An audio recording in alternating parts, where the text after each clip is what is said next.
चूड़ामणि।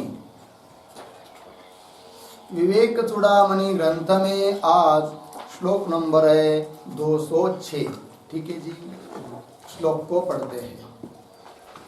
जलम पंकवदत्यंतम, जलम पंकवदत्यंतम, पंकापाये जलम sputum, पंकापाये जलम sputum, यथा भाति तथात्मापि, यथा भाति तथात्मापि, दोषाभावे स्फुट प्रभः, दोषाभावे स्फुट प्रभः। जलम पंकवदत्यंतम, पंकापाये जलम स्फुटम, यथा भाति तथात्मापि, दोषाभावे स्फुट प्रभः। जलम पंकवत् अत्यंतम, पंकापाये जलम स्फुटम, यथा भाति तथा आत्मा अपि, दोषाभावे स्फुट प्रभः। ठीक, अन्वय। यथा पंकवत् जलम, पंकवत् जलम पंकापाये अत्यंतम स्फुटम।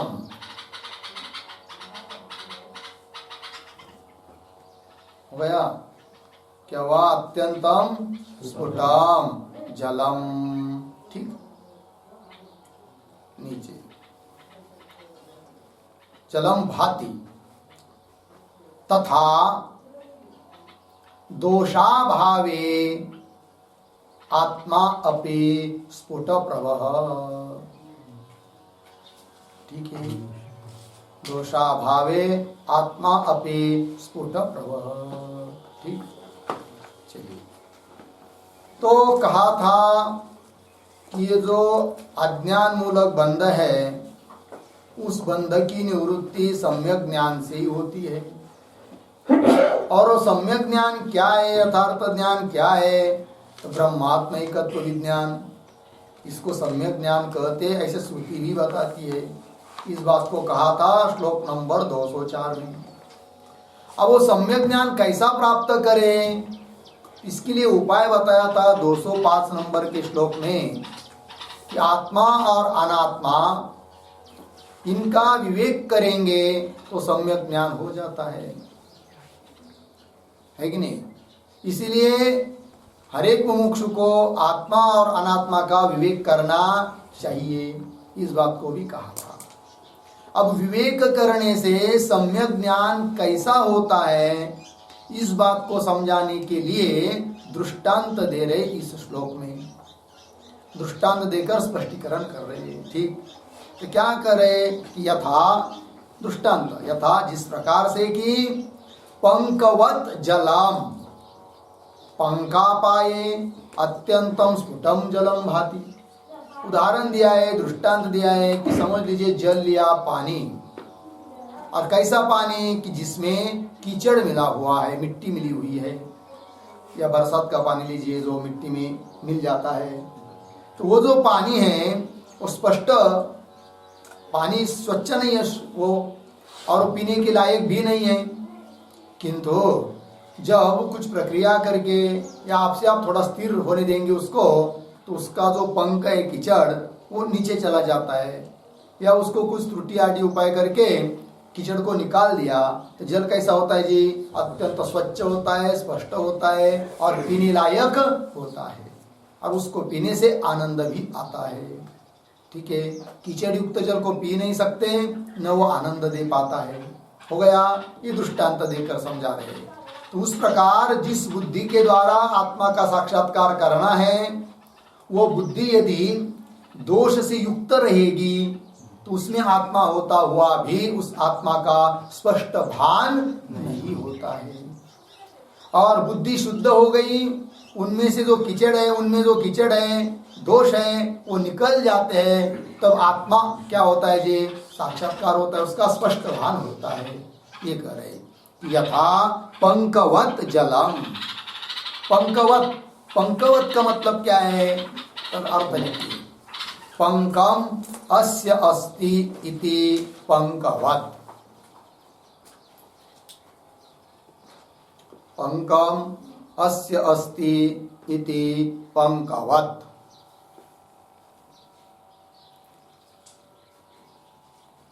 पंकवत। पंकिलम जलम। पंकिलम जलम अस्पष्टम।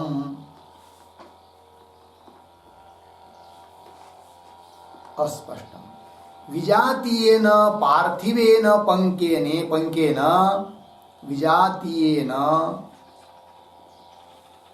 पार्थिवेन पंकेन मिश्रितत्वात्।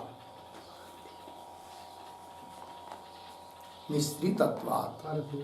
पार्थिवेन पंकेन मिश्रितत्वात्।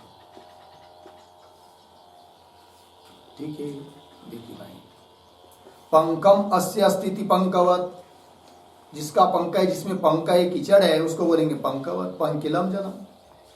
अस्पष्टम, अस्पष्ट है वो, क्यों कि विजातीय जो द्रव्य है पृथ्वी का पार्थिव भाग पंख, उससे वो मिश्रित होने के कारण क्या है, वो अस्पष्ट है। ठीक है, तो चलिए, तो लिख रहे हैं श्लोक में, यथा पंकवत जलम अपंका पाये। अब उनमें से जो पंक है उसको हटा दिया, पंका पाये, इसका अर्थ लिखिए पंकस्य अपाये।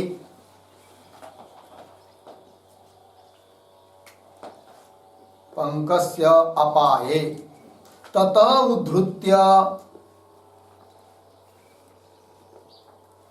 ततः उद्धृत्य अपनयने।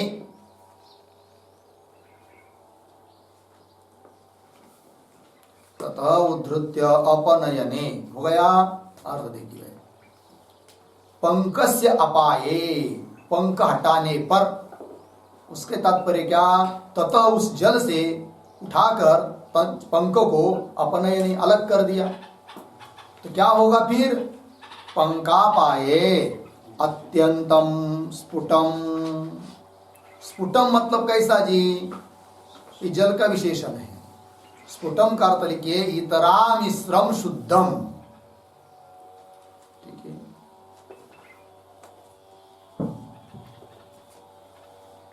इतरा मिश्रम शुद्धम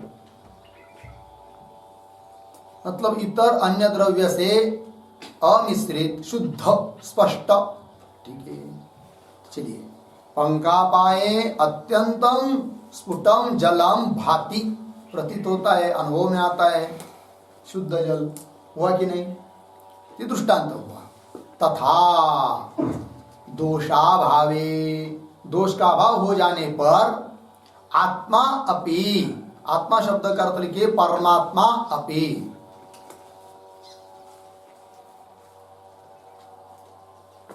आत्मा मतलब परमात्मा अपि स्फुट प्रभः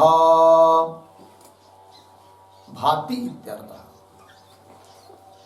स्फुट मतलब स्पष्ट उसका भान होता है, साक्षात्कार होता है, उसका स्पष्ट भान होता है। मतलब क्या होता है जी, कि जैसे पंख को हटाने पर पंख से युक्त जल दिखता नहीं है, पंख से रहित जल दिखता है, उसी प्रकार स्फुट प्रभ मतलब क्या लिखते हैं, अनात्म अविषयकतया भासते। अनात्मा विषयकतया, अनात्मा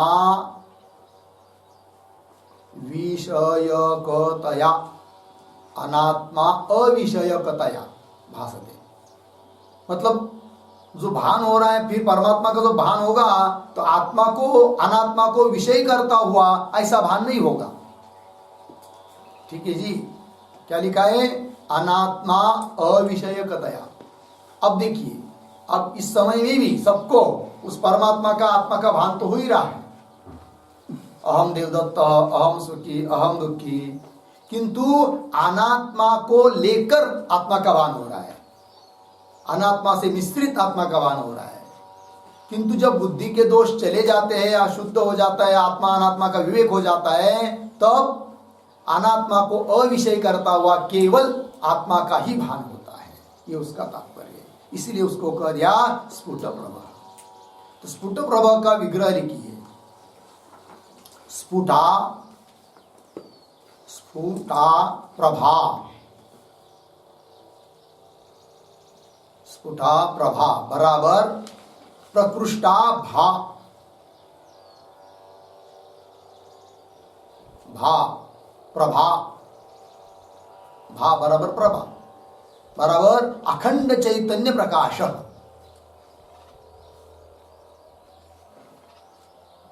अखंड चैतन्य प्रकाश यस्य सह स्फुट प्रभः, स्फुट प्रभः।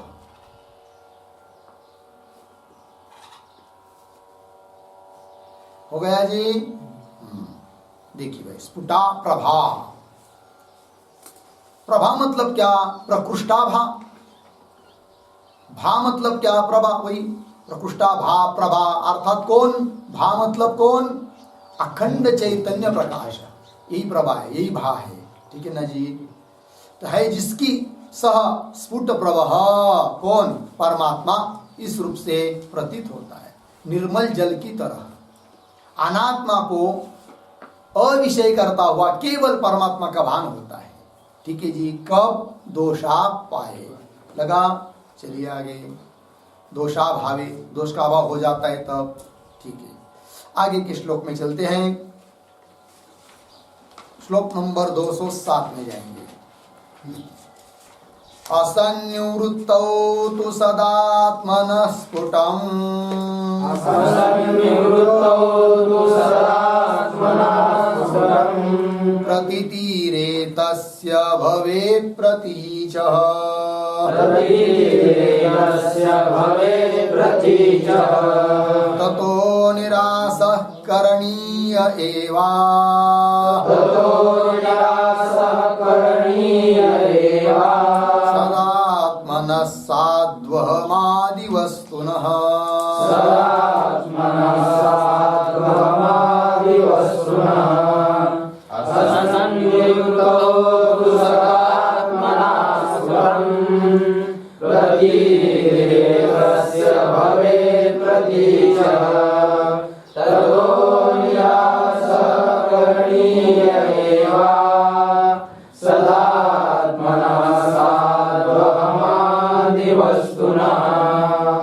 असत् निवृत्तौ तू सदात्मनः, सदात्मना झालंय ना, तिथं वाक्या चाहिए सदात्मनः, ऐसा पद चाहिए। स्फुटम प्रतीतिः एतस्य भवेत् प्रतीचः, ततः निरास करणीयः एव। असदात्मनः पदच्छेद कैसा है? एवा, इधर असदात्मना ऐसा नहीं, एव असदात्मनः साधु अहमादि वस्तुनः। अब अन्वय देखिए, असत निवृत्तौ तो दूसरी लाइन में अस्य प्रतीचः, उसी लाइन में प्रतीचः, हाँ अस्य नहीं एतस्य, प्रतीति ही एतस्य, अस्य शब्द नहीं, वो एतस्य है। दूसरी लाइन में मिला ना, पुनः फिर से असत निवृत्तौ तो एतस्य प्रतीचः, ऊपर की लाइन में सदात्मनः स्फुटम प्रतीतिः भवेत्। तीसरी लाइन में ततः, अंतिम सदात्मनः, लास्ट लाइन में सदात्मनः असदात्मनः, ततः असदात्मनः अहमादि वस्तुनः अहमादि वस्तुनः साधु निरासः करणीयः एव। निरासः करणीयः एव हो गया। अर्थ देखिए भाई, अब ऊपर के श्लोक में कह दिया कि दोषाभावे स्फुट प्रभव भाति। अब उसी परमात्मा का स्पष्ट भान होने के लिए, मतलब अनात्मा को विषय न करता हुआ केवल आत्मा का ही भान हो, स्फुट प्रभव हो, स्पष्ट भान हो, इसलिए हर एक व्यक्ति ने प्रयत्न करना चाहिए। इस बात को कह रहे इस श्लोक में।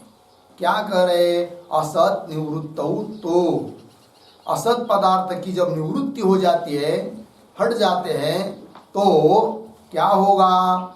एतस्य प्रतीच सदात्मनः, इस प्रतीच अर्थात आत्मा अग्नि सर्वांतरस्य सदात्मन सदात्म स्वरूप आत्मा का स्फुटम प्रतीति ही भवेत्, स्पष्ट प्रतीति हो जाती है। आत्मा का, परमात्मा का स्पष्ट भान हो जाता है कब? असत निवृत्तौ, ये लिखा है। ठीक है, एक एक पद को देखते हैं। असत निवृत्तौ, तो असत निवृत्ति क्या है जी? तो उस लिखते से उस शब्द पर असताम,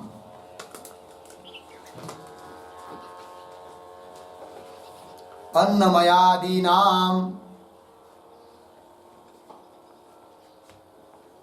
अन्नमयादीनाम अनात्मनाम निवृत्तौ,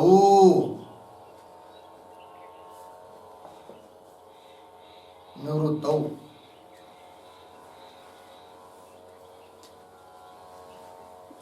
निवृत्तौ एव भवेत्। अर्धविराम। न तु तेषां प्रतीयमानत्वे अपि, न तु तेषां प्रतीयमानत्वे अपि। ठीक, देखिए भाई यार,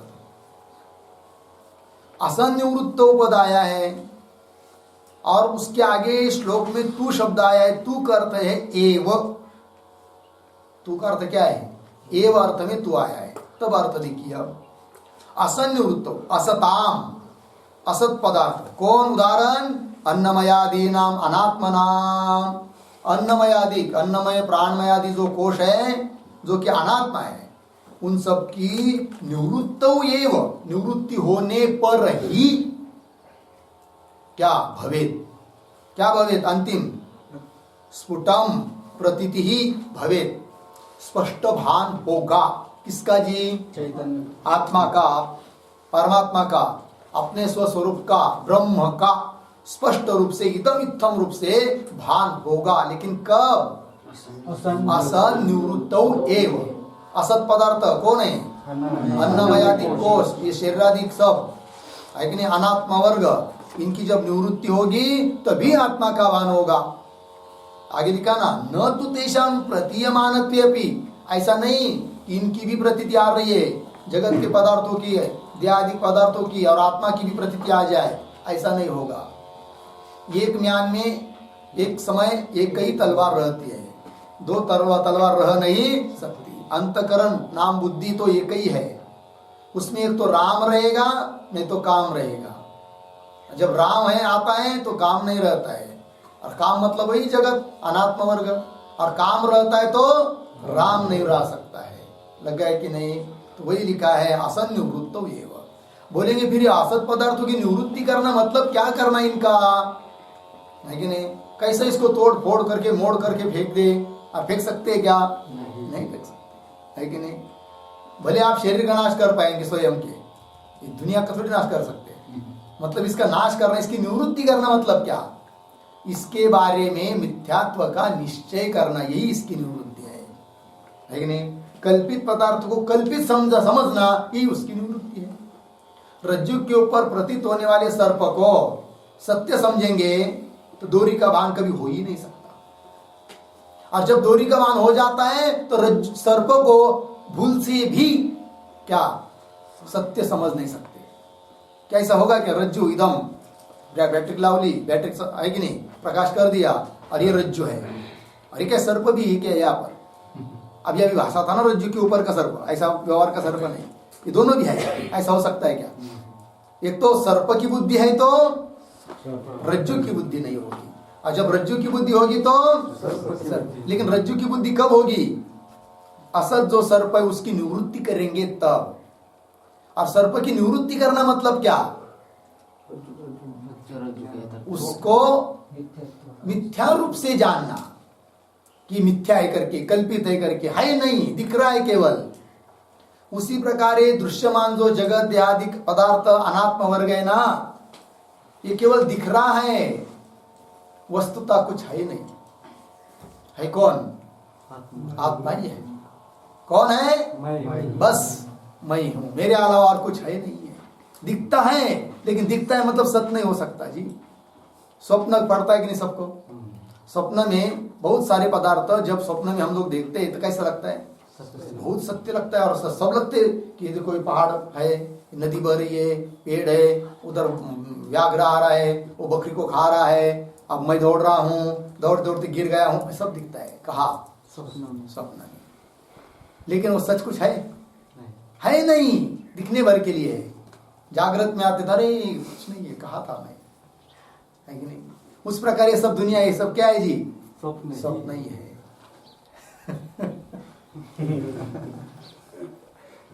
सुनने के लिए अच्छा लगता है, लेकिन जब उसको विचार करने लगते हैं तो जसता नहीं है ना। लेकिन जसना ही पड़ेगा, जड़ जाता है कि नहीं? किंतु विचार करेंगे आज नहीं तो कल, इस बात को मानना ही पड़ेगा, जल्दी नहीं पकड़ में आएगा। लेकिन ये सब झूठा है, मिथ्या है, कल्पित है। जब ऐसी वृत्ति हो जाएगी ना, तब इस दुनिया की वस्तुओं के बारे में, व्यक्तियों के बारे में क्या नहीं रहेगी? लालसा नहीं रहेगी, आसक्ति नहीं रहेगी, लोलुपता नहीं रहेगी। फिर क्या? विठ्ठल जळी स्थळी भरला, रिता ठाव नाही उरला, तो मैं दृष्टि ने पाहिला। बस सब जगह कौन दिखेगा? कौन दिखेगा? सब जगह, सब जगह और सभी और कौन है? बस मैं ही हूँ, मेरे अलावा और कुछ है नहीं है। और मैं क्या दुख रूप हूँ क्या? तो कैसा है? सुख स्वरूप है मेरा, सत चित आनंद घन मैं हूँ, है कि नहीं? और वो आनंद कोई कम ज्यादा है क्या? नहीं, निरतिशय आनंद है वो, सातिशय आनंद नहीं है। धन्यो हम, धन्यो हम, धन्य हो गया मैं, कृतकृत्य झालो, इच्छा के लिए पावलो, आप कुछ करने का बाकी नहीं रहा, ये स्थिति हो जाएगी। किंतु कब? असत निवृत्त उत्तु, सब असत पदार्थों की निवृत्ति होगी तब। निवृत्ति का समार्थ समझ में आया? फिर क्या करना है करके? इन सभी पदार्थों को बारे में दृढ़ मिथ्यात्व का निश्चय, कल्पित है कि नहीं? माया का कार्य है, कुछ है नहीं वस्तुतः, है कि नहीं? चलिए भाई, स्वप्न नहीं तो क्या है? देखिए जगत जा रहा है, धाड़ धाड़ धाड़ धाड़, काल के मुख में जा रहा है। पकड़ सकते उसको? नहीं पकड़ सकते। आज तक नहीं कोई पकड़ पाया। किसको? इस जगत को, जो काल के मुख में जा रहा है, कोई नहीं पकड़ पाया। किसी को ऐसा लगता है कि मैं न मरू करके? सब मर रहे कि नहीं? है कि नहीं? मर तो रहा शरीर, मान रहे अपने को, है कि नहीं? किंतु कोई रोक पाया कि अब मैं अमर रहूंगा ऐसा ही करके? प्रयत्न तो बहुत लोगों ने किया कि मैं इसी शरीर के रूप में अमर रहूंगा करके, रह नहीं पाया कोई भी, है कि नहीं? कितने लोगों ने प्रयत्न किया? उदाहरण, रावण ने प्रयत्न किया, और चांगदेव महाराज ने, और वही कौन? हिरण्यकश्यप। उन्होंने इतनी तपश्चर्या की भयानक कि भगवान को प्राप्त कर लिया। फिर भगवान को मांगा कि मुझे मरने मत दीजिए, ऐसे ही रहने दीजिए, अमर कर दीजिए शरीर के रूप में। भगवान ने कहा ये नहीं हो सकता, इसको छोड़कर बोलो, जो मांगना है मांगो, ये नहीं हो सकता। उसने सोचा मैं भी कुछ कम थोड़ी हूँ, मैं तो मांगूंगा तो उसी बात को शब्द बदल कर दूंगा, उसने सोचा। फिर उसने क्या कहा कि भगवान एक काम करो, क्या कि मेरे को मरण देना चाहते हो ना, आप दे दो, लेकिन मुझे घर में मत मरने दो, बाहर मत मरने दो, आकाश में नहीं, पृथ्वी पर नहीं, किसी पशु या के द्वारा नहीं, शस्त्र से नहीं, अस्त्र से नहीं, है कि नहीं? ऐसा मुझे मरण देना ही है। तो भगवान बोले थी, जो बोला वो तथास्तु तथास्तु, कुछ विचार ही नहीं किया भगवान ने। क्या होगा कि भगवान को पता है सब माया है करके, कुछ ना कुछ तथास्तु तथास्तु तथास्तु तथास्तु। जब प्रसंग आया तो अवतार लेना पड़ा उसको मारने के लिए, है कि नहीं? लेकिन मारा, रह नहीं पाया हो। समझ में आया जी? चलिए भाई, सब काल के मुख में जा रहा है। अभी तक कितने महारथी महारथी राजे प्रजा लोग हो गए, है कि नहीं? बहुत सारे लोगों के नाम भी याद नहीं हम लोगों को। हाँ, कितने चले गए, लेकिन है किसी को याद? ये सब काल के मुख में जा रहा है। गए कि नहीं काल के मुख में? आप भी गए कि नहीं? कितने गए? कितने साल गए? 30 साल गए, देखिए काल के मुख में। अब बचा कितना? 70। 100 पकड़ लेंगे तो 70 बचा। लेकिन वो भी समाप्त तो होने ही वाले हैं, उसको कोई रोक नहीं सकता। इसलिए छोड़ दो इस दुनिया का चक्कर और बन जाओ। क्या क्या बनना है? बनना है क्या? जो है उसको स्वीकार करना है उसको स्वीकार करना है। बनना क्या है? आत्मा तो न बनता है न बिगड़ता है, उसको बनाना थोड़ी पड़ता है, वो तो ऑलरेडी स्वयं सिद्ध है। लगा नहीं? चलिए, असन्निवृत्तौ तु क्या लिखा है आगे? असत की निवृत्ति होने पर ही एतस्य प्रतीचः सदात्मनः स्फुटं प्रतीतिः भवेत्। ये सब एक ही शब्द है। एतस्य शब्द का अर्थ लिखिए। एत शब्द का प्रयोग क्यों किया आत्मा के लिए? एतस्य मतलब समीपतरवर्तिन,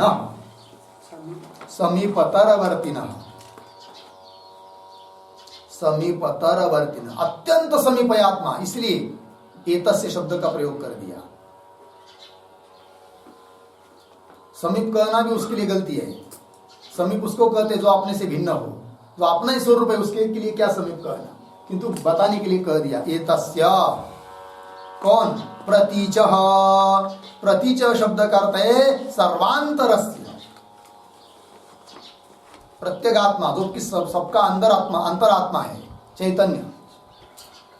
सर्वांतरस्य कैसा? पुनः सदात्मनः। सदात्मनः का अर्थ लिखिए इतरामिश्रणेन, नहीं, एक मिनट, सदात्मनः का अर्थ लिखिए कालत्रये अपि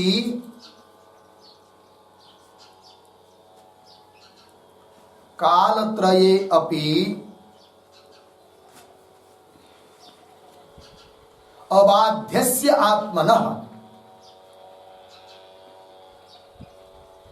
अबाध्यस्य आत्मनः बराबर परमात्मनः।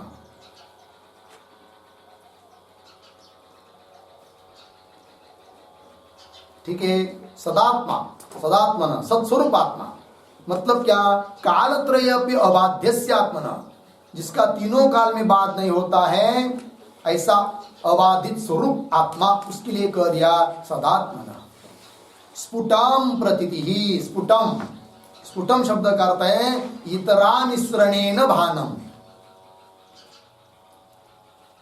इतरामिश्रणेन स्फुटम शब्द का अर्थ, और प्रतीति का अर्थ है भानम।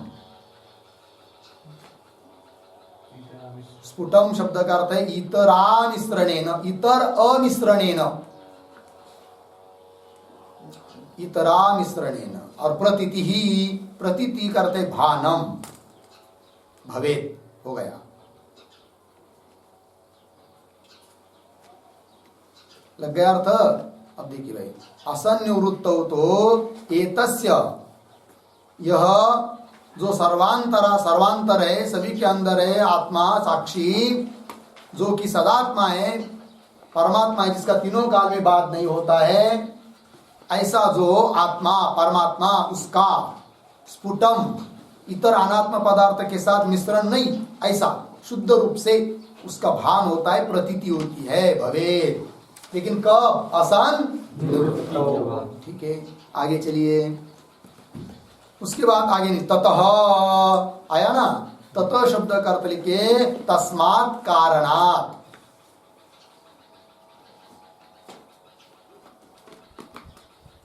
ततः का मतलब है तस्मात् कारणात्। आगे असदात्मनः, असदात्मनः शब्द आया है ना, प्रतीक, उसका अर्थ असन, असन मिथ्या आत्मा स्वरूपम यस्य, असन मिथ्या आत्मा स्वरूपम यस्य सह असदात्मा, सह असदात्मा तस्य। हो गया? चलिए भाई, असत अर्थात मिथ्या, आत्मा मतलब स्वरूप, मिथ्या है स्वरूप जिसका, उसको कहेंगे क्या जी? असदात्मा। कौन है वो असदात्मा? तो कह रहे अहमादि वस्तुनः, अहमादि वस्तु शरीर आदि यही क्या है? सब असदात्मा है, उसका निराश करना ही चाहिए फिर साधक को, ये कह रहे उत्तरार्ध में। क्योंकि ऊपर क्या कह दिया? असत की निवृत्ति होने पर ही परमात्मा का स्पष्ट भान होता है। इसलिए मुमुक्षु को क्या करना चाहिए? परमात्मा की प्राप्ति नहीं करनी है, क्या करना है? असत की निवृत्ति करना है, उसी को कर रहे। ततः तस्मात् कारणात् असदात्मनः, कौन वो? अहमादि वस्तुनः, मिला पंक्ति शब्द। अहमादि वस्तुनः ये क्या है? लिखते उस पर, अहम बराबर अहंकारः,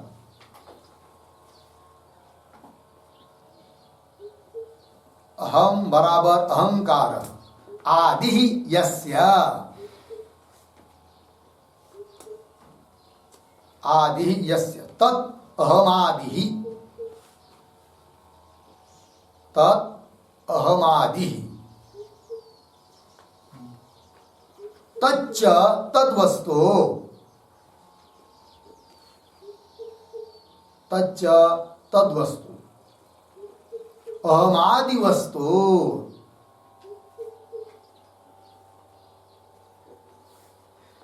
अहमादि वस्तु तस्य,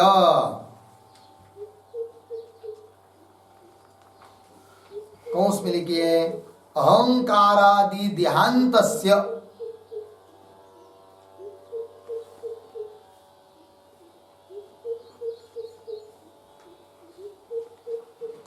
अहंकारादि देहांतस्य आत्मत्वेन,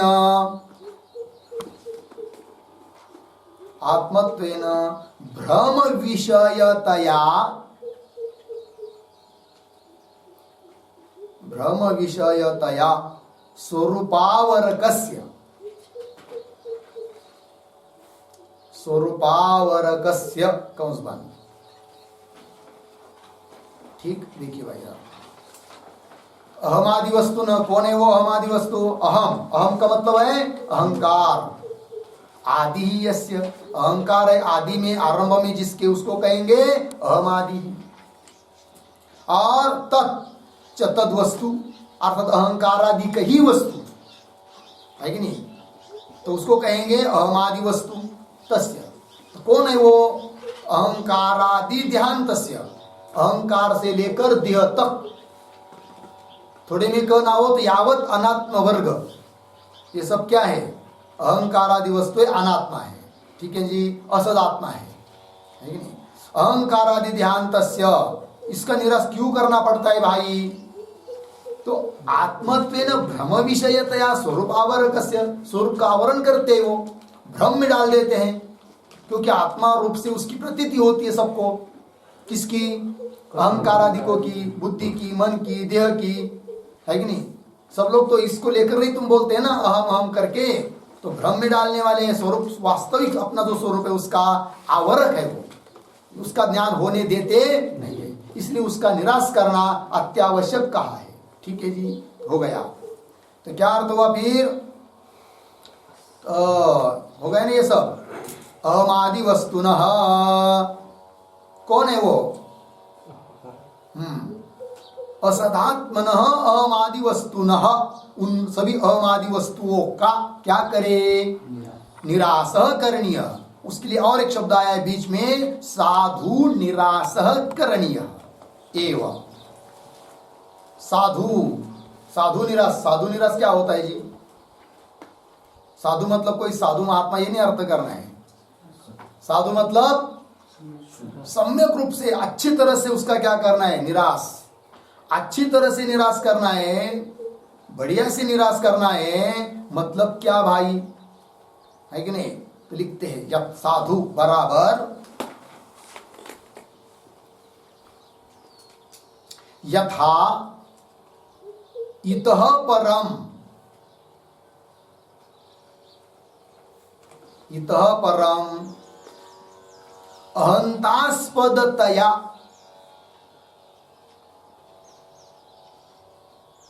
अहंतास्पदतया न प्रतीयते, न प्रतीयते तथा निराश। निराश का विशेषण दिया है साधु, तथा निराश। ठीक है, अर्थ देखिए। तो निराश करनी है, निराश करना है। कैसा? साधु। साधु का मतलब लिख दिया क्या? पक्का अच्छी तरह से निराश करना है। निराश मतलब बात करना है, ठीक है ना जी? निवृत्ति करनी उसकी, मिथ्यात्व निश्चय करना है उसके बारे में। कैसा? साधु। साधु मतलब क्या? कि यथा येन केन प्रकार से इतः पर, इसके बाद अहंतास्पदतया न प्रतीयते, मतलब जैसे इसके पहले भूतकाल में, अज्ञान काल में अहम रूप से, आत्मा रूप से, देहादि मन बुद्धि इत्यादि की आत्मा रूप से प्रतीति हो रही थी। अब इसके बाद आत्मा रूप से इसकी प्रतीति न हो, इस प्रकार का निराश करना है। लग गया जी? कैसा निराश करना है जी? कि पुनः उसकी आत्मा रूप से प्रतीति कभी भी भूल से भी नहीं होनी चाहिए। उदाहरण, फल रखे अलमारी में, भूख बहुत लगी है, लेकिन ऐसा निराश हो जाता है एक बार देखने के बाद कि 10 दिन भी भूखा रखेंगे वहां पर तो भी उस फल खाने की इच्छा नहीं होगी, जो कि अलमारी में रखा है, कांच के अंदर दिखाई दे रहा है, ताला भी लगा हुआ नहीं है, कांच अलग कर देंगे तो फल मिल जाएगा, किंतु खाने की इच्छा ही नहीं होती है। 10 दिन भूखा रखेंगे तो भी, क्यों? निराश हो चुका है उसका। किसका? फलों का। निराश हुआ है मतलब क्या हुआ है? उसको तोड़ मोड़ कर फेंक दिया है क्या? नहीं नहीं, दिखाई तो दे रहे। निराश हुआ है मतलब क्या हुआ है? असली नहीं है, ये सब झूठे हैं, प्लास्टिक के, फाइबर के बने हुए हैं। जब ये पता चल गया, अर्थात उसके बारे में क्या हो गई? मिथ्यात्व निश्चय हो गया कि सचमुच फल नहीं है, ये तो खिलौने हैं, तब खाने की इच्छा होगी क्या? तो निराश कैसा हुआ उसके बारे में? साधु निराश हुआ, पक्का निराश हुआ, मतलब पुनः भूल से भी खाने की इच्छा नहीं होगी। क्या होगी? नहीं होगी। मर भी जाएगा तो भी नहीं खाएगा उसको। समझ में आया कि नहीं? उस प्रकार इस देहादि अनात्म पदार्थों के बारे में इतना पक्का निराश होना चाहिए कि स्वप्न में से, निद्रा में से भी उठाया तो भी नहीं लगनी चाहिए कि देह आत्मा है, कि मैं आत्मा, ये शरीर आत्मा हूं करके, बुद्धि आत्मा है करके। मैं कौन हूं? सच्चिदानंद घन अखंड एक रस नित्य सच्चिदानंद स्वरूप व्यापक आत्मा हूं, निर्गुण निराकार अनादि अनंत हूं, है कि नहीं? मेरा न जन्म है न मेरा मृत्यु है, जन्मातीत मृत्युतीत मैं। राम प्रभु के काल में भी मैं था। हाँ, नहीं है क्या?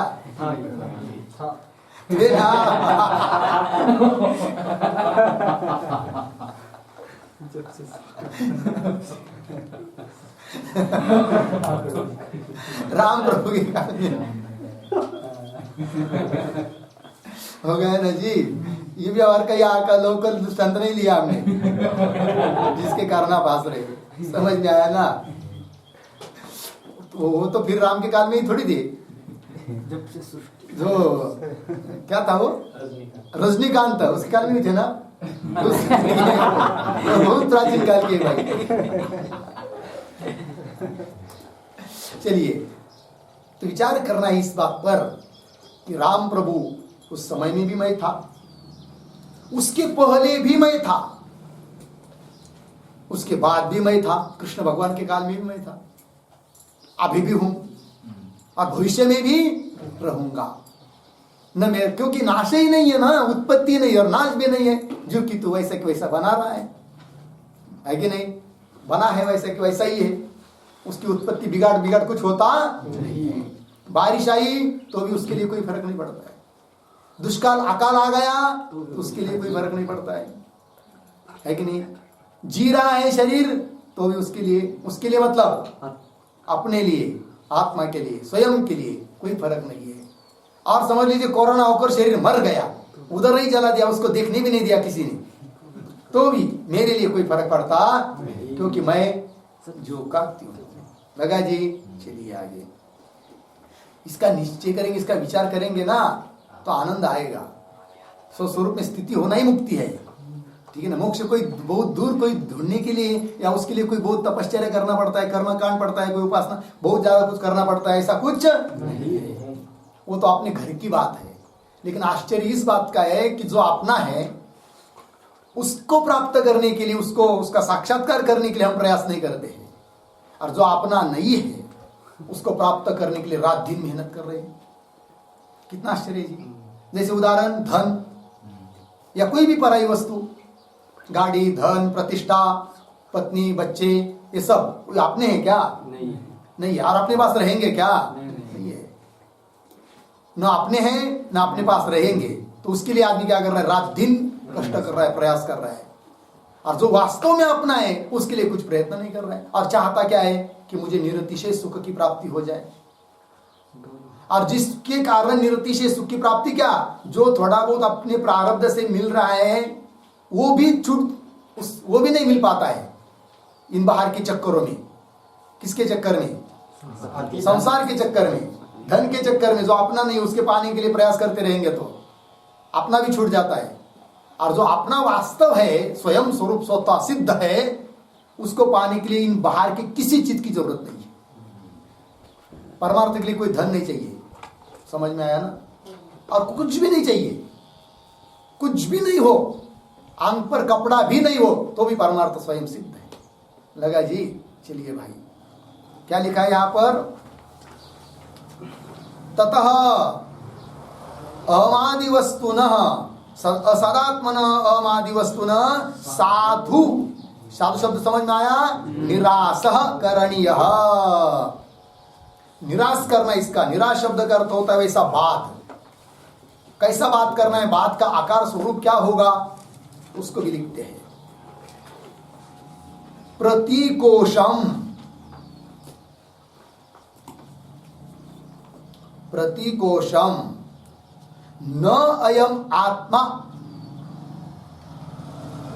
न अयम आत्मा इति दृढ़तम विवेचनेन,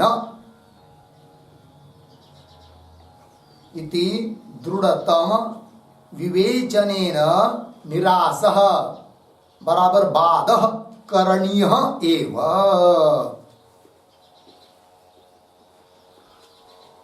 करणीयः एव। हो गया जी? देखिए भाई अर्थ, प्रतिकोष, हर एक कोष को पकड़ना है। जैसे अन्नमय कोष को पकड़ा, अयम आत्मा न, यह आत्मा नहीं है। फिर युक्ति जो दिया है शास्त्र में उसका अवलंबन करिए, क्यों आत्मा नहीं है, ये विकारी है। कौन? देहादि पदार्थ, दृश्य है, ज्ञान से निवृत्त होने वाले है, अविद्या का कार्य है, और ये पूर्व में नहीं थे, बाद में नहीं रहेंगे, ये तो बीच में दिखाई दे रहे हैं, इसलिए आत्मा हो नहीं। ऐसे हर एक कोष के बारे में चिंतन करना है। बताते आए हुए ग्रंथ, इस ग्रंथ में ही कि हर एक अन्नमय कोष आत्मा क्यों नहीं, मनोमय कोष आत्मा क्यों नहीं, प्राणमय कोष आत्मा क्यों नहीं, सब बताते आए हुए हैं। लगा जी? इस प्रकार से क्या लिखा? प्रतिकोशम न अयम आत्मा इति, इस प्रकार से दृढ़तम विवेचनेन, अतिशय पक्का विवेचन करके निराश करना है। निराश करना मतलब बात करना है, वही लिखा है। साधु निराश करणीय एव। हो गया जी? चलिए इस श्लोक को याद कीजिए भाई। आगे के श्लोक में चलते हैं। अतो नायं परात्मा स्यात्, अतो नायं परात्मा स्यात्, विज्ञानमय शब्दभाव, विज्ञानमय शब्दभाव, विकारित्वात् जडत्वाच्च, विकारित्वात् जडत्वाच्च, परिच्छिन्नत्व हेतुतः, परिच्छिन्नत्व हेतुतः, दृश्यत्वाद् व्यभिचारित्वात्, दृश्यत्वात् व्यभिचारित्वात्, नानित्यो नित्य ईश्वरः, इष्यते नानित्यो नित्ययिष्यते अतो नायं परात्मा स्यात् विज्ञानमय शब्दभाक् विकारित्वात् जडत्वाच्च परिच्छिन्नहेतुतः दृश्यत्वात् व्यभिचारित्वात् नानित्यो नित्ययिष्यते अतः न अयम परात्मा स्यात् विज्ञानमय शब्द भाग विकारित्वात् जड़त्वात् च परिचिन्नत्व हेतुतः दृश्यत्वात् व्यभिचारित्वात् न अनित्यः नित्यः इष्यते। अन्वय अतः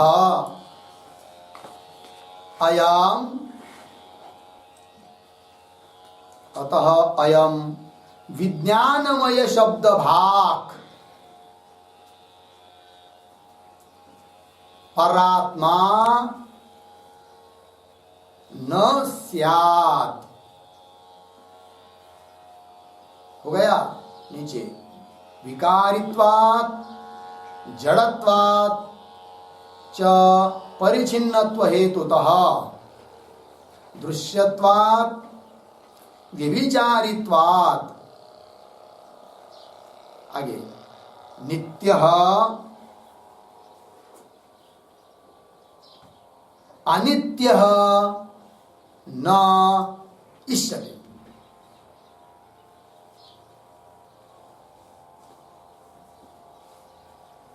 हो गया अर्थ देखिए भाई।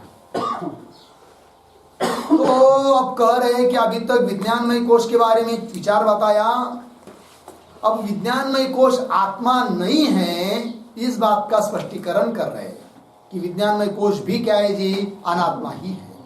देखिए अतः, अतः का मतलब है अभी जो हेतु दे रहे हैं ना इस श्लोक में, इस हेतु के कारण अतः करता है वक्षमाण हेतुभ्य। अभी जो हम हेतु दे रहे हैं इस हेतु के कारण अतः वक्षमाण हेतुभ्य। अयम, अयम शब्द का अर्थ है कोश, विज्ञानमय कोश। आया ही ना आगे, अयम विज्ञानमय शब्द भाग, शब्द आया ही वहां पर। यह विज्ञानमय शब्द भाग, शब्द का प्रयोग जिसमें हो रहा है, यह विज्ञानमय कोश। तो विज्ञानमय शब्द भाग, इस पर एक शब्द वाक्य, विज्ञानमय इति शब्दम भजते।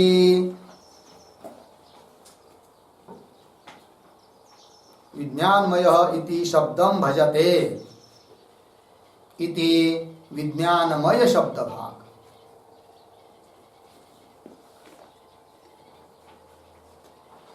विज्ञानमय शब्द भाग हो गया। अर्थ देखिए, विज्ञानमय इति शब्दम भजते, विज्ञानमय शब्द का जो अनुसरण कर रहा है कि वह शब्द का जो वाच्य है उसको कहेंगे विज्ञानमय शब्द भाग। विज्ञानमय शब्द से कहा जाने वाला, ठीक है। तो विज्ञानमय शब्द भाग क्या जी, परात्मा न स्यात्। परात्मा का अर्थ है मुख्यात्मा, परात्मा परमात्मा, न स्यात् है नहीं। अर्थात विज्ञानमय शब्द से जो कहा जा रहा है वो आत्मा परमात्मा नहीं है। बोलेंगे क्यों, क्या कारण, हेतु दिए है विकारित्वात्, विकारी होने के कारण, है कि नहीं। विकारित्वम क्या चीज है, एक शब्द में विकारित्वम बराबर जन्मनाशवत्वम। विज्ञानमय कोश कैसा है, जन्मनाश वाला है, विकारी है, जन्मनाशवत्वम। आत्मा विकारी है क्या अविकारी है, अविकारी है। और विज्ञानमय कोश कैसा है, विकारी है। इसलिए विज्ञानमय कोश आत्मा नहीं हो सकता है। आगे जड़त्वात्, एक हेतु दे दिया, जड़ होने के कारण भी आत्मा नहीं है। जड़त्वम मतलब, जड़त्व शब्द करते हैं अस्वप्रकाशत्वम, अस्वप्रकाशत्वम,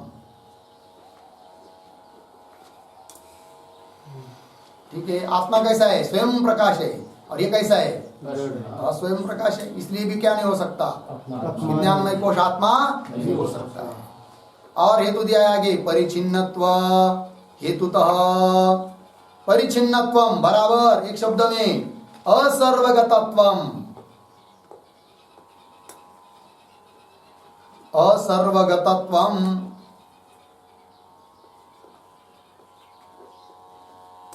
ठीक है जी। असर्वगतत्वम, जो व्यापक होता है वो सर्वगत होता है, और परिचिन्न सर्वगत नहीं होता। यहाँ है तो वहां नहीं है कि नहीं। कौन? विज्ञानमय कोश कैसा है? परिचिन्न है, इसलिए आत्मा नहीं हो सकता, परिचिन्नत्व हेतु तो। और दृश्यत्वात्, दृश्यत्व है उसमें, इसलिए भी वो आत्मा नहीं है। तो दृश्यत्व क्या चीज है जी? दृश्यत्वम चिद विषयत्वम,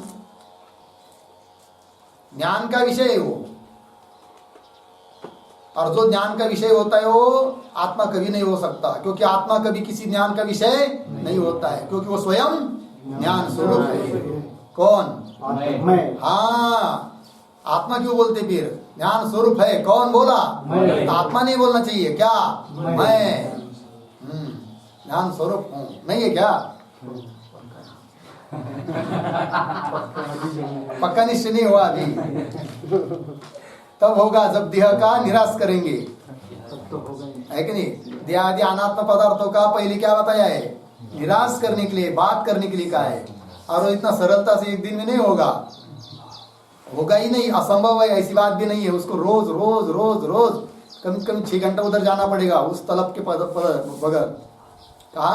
वो जो तालाब है ना, श्री तालाब, अपने गुरु के पास, हाँ, गौशाला के पास जाना पड़ेगा, उधर एकांत में, और एकांत में जाकर बैठना पड़ेगा आग बंद करके, फिर मन दौड़ेगा इधर उधर, तो उसको पुनः पुनः बताना है कि झूठा है, जा रहा है मन, झूठा है मन, वहां जा रहा है, झूठा है वहां जा रहा है, झूठा है, छोड़ दो उसको, छोड़ दो मिथ्या को, छोड़ दो, नो कॉम्प्रोमाइज, 0-0 जगत के साथ।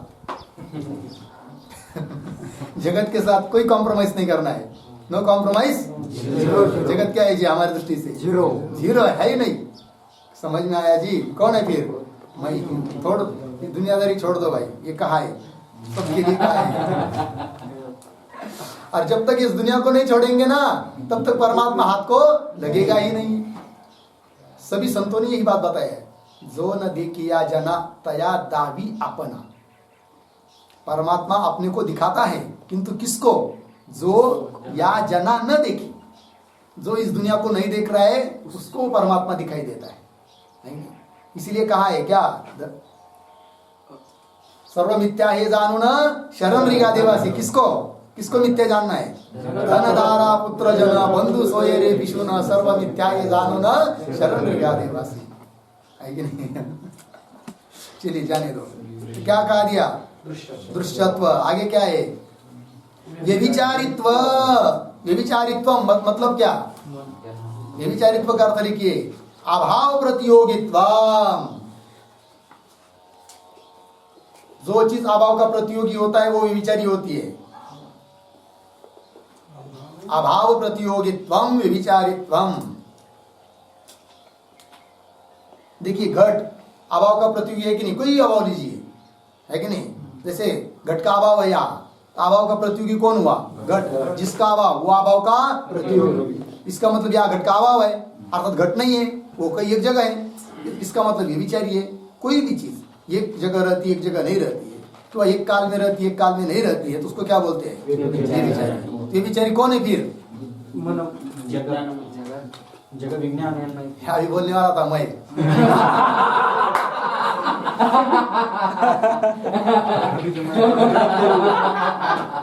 लेकिन रोक लिया उसने। समझ में आया जी? चलिए जी, ये सब क्या है जी? विज्ञानमय कोश कैसा है? व्यभिचारी है। ये सब हेतु के द्वारा क्या बताया कि विज्ञानमय कोश आत्मा नहीं हो सकता है। वही लिख रहे हैं आगे, व्यभिचारित्वात्। आगे क्या है? व्यभिचारित्वात् नित्यः अनित्यः न इष्यते। नित्यः, नित्य शब्द का अर्थ है आत्मा। नित्य मतलब आत्मा। अनित्य न इष्यते, अनित्य मतलब विज्ञानमय कोश। यहाँ पर उसका विषय चल रहा है ना, इसलिए अनित्य शब्द से क्या? विज्ञानमय कोश। अर्थात आत्मा विज्ञानमय कोश न इष्यते, आत्मा विज्ञानमय कोश हो नहीं सकता। अर्थात विज्ञानमय कोश आत्मा नहीं है। लग गए जी? हाँ, एक अनुमान लिखेंगे फिर हो जाएगा पूरा। विज्ञानमय कोशः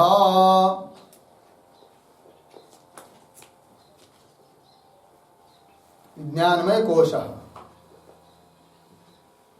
आत्मभिन्नः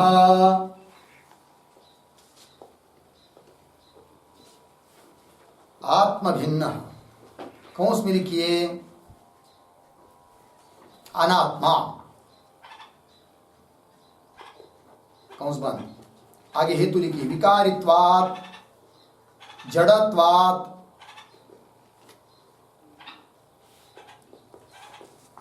विकारित्वात् जड़त्वात् परिच्छिन्नत्वात्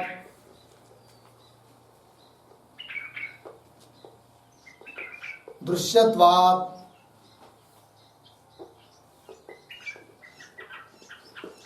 व्यभिचारित्वात्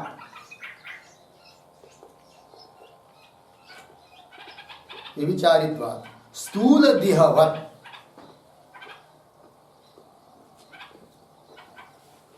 हो गया जी? पक्ष विज्ञानमय कोश, साध्य आत्मभिन्नत्व किंवा अनात्मत्व, हेतु विकारित्व जड़त्व परिच्छिन्नत्व दृश्यत्व व्यभिचारित्व, दृष्टांत स्थूल देहवत्। तो बोलेंगे भाई एक हेतु से काम चल सकता था, इतने हेतु क्यों दिए? इसीलिए कि विज्ञानमय कोश अनात्मा, ये बात पक्की दृढ़ हो जाए, मजबूत हो जाए, पक्का मन में बैठ जाए, इसलिए बहुत सारे हेतु दे दिया। ठीक है ना जी? हो गया? आगे क्या है फिर? हाँ, हो गया ना ये सब? क्या कहा इसमें कि विज्ञानमय कोश आत्मा नहीं है। ये विज्ञानमय कोश के बारे में चर्चा यहाँ पर पूरी हो गई। फिर आगे चलेंगे कल से आनंदमय कोश के बारे में, उसका विचार कल करेंगे। ओम पूर्णमदः पूर्णमिदं पूर्णात् पूर्णमुदच्यते